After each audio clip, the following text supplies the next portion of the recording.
माँ पार्वती, आज तुम्हें ये निर्णय लेना होगा, नहीं तो तुम्हारा किस्मत हमेशा के लिए खोले। मेरे बच्चे, तुम आलसी व्यक्ति नहीं हो। तुम्हें कुछ न कुछ करते रहने की आदत है। तुम कभी खाली नहीं बैठ सकते। तुम बहुत मेहनती हो मेरे बच्चे, और तुम्हें भी पता है तुम बहुत कुछ हासिल कर सकते हो। लेकिन माँ तो तुम्हारा दिमाग तुम्हें दे जाता है, क्योंकि तुम या तो कोई निर्णय बहुत जल्दबाजी में बहुत पहले ही ले लेते हो, बिना कुछ सोच विचार किया किसी पर आंख बैंड करके यकीन कर लेते हो, और नहीं तो इतना सोने लगता हो कि समय ही निकाल जाता है। तब जाकर तुम किसी निर्णय पर पहुंचने हो कि माता अब मुझे यह करना चाहिए, पर तब तक वक्त तुम्हारे हाथ से निकाल चुका होता है, और फिर तुम अफसोस करते हो कि माता, काश मैंने थोड़ा पहले यह निर्णय ले लिया होता, ये कम उठा लिया होता तो आज जिंदगी कितनी अच्छी होती। पर मेरे बच्चे, वक्त के साथ तुमने अपने अंदर बहुत परिवर्तन लाया है और बहुत कुछ सीखे हो तुम।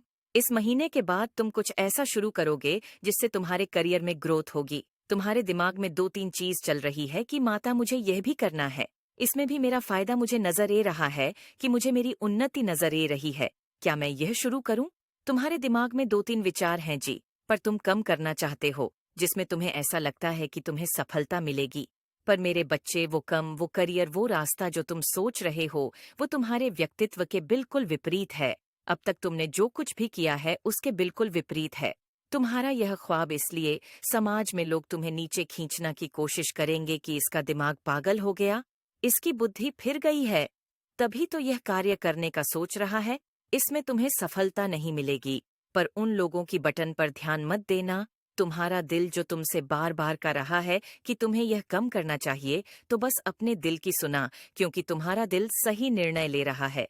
मेरे बच्चे, तुम जी चीज के बड़े में इतने लंबे समय से सोच रहे हो, और तुम्हें ऐसा ग रहा है कि माता, मुझमें एक छुपी खूबी है जिसका मुझे एक बार आजमाना चाहिए। अगर मैंने इस चीज पर कम किया तो मुझे ऐसा लगता है कि इससे मुझे धन दौलत मिलेगी, लोगों में मेरा मान सम्मान होगा, तो तुम्हें वो कार्य करना चाहिए। मेरे बच्चे, तुम्हें एक बार खुद पर यकीन करना होगा। मेरे बच्चे, क्या तुम्हें अपनी माता पर यकीन है? तो इस संदेश को लाइक करके चैनल को सब्सक्राइब करना, और साथ ही साथ आई लव यू मी लिखकर मुझे अपनी स्वीकृति प्रदान कर देना। मेरे बच्चे, तुम बहुत उलझन में फैंस हुए थे कि माता, सब लोग मुझे माना कर रहे हैं। मैंने जिसको भी यहाँ विचार बताया, जिसको भी अपनी योजनाएं, सब मुझे यही कह रहे हैं कि भूल कर भी यह गलती मत करना, वरना अपना सब कुछ गवाह बैठोगे। मैं असमंजस में फंस गया हूँ मात।